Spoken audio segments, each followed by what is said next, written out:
Okay, so you'll see, again, I want to highlight that right now, just as we're getting ready to load it onto the ramp truck,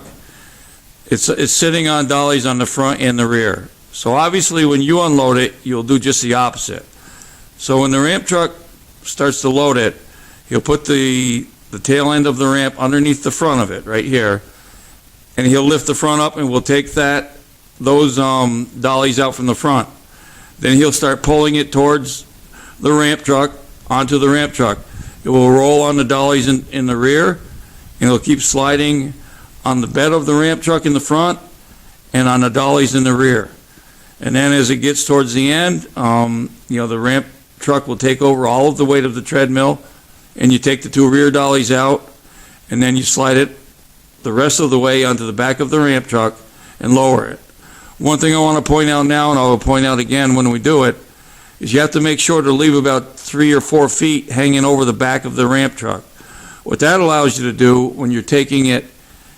out of the tractor trailer,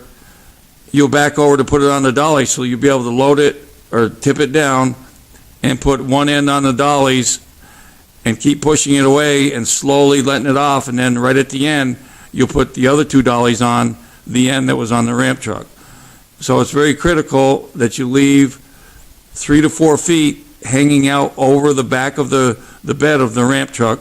which will allow you to set it on to the first 2 dollies as you're taking it off the ramp truck and sliding it off.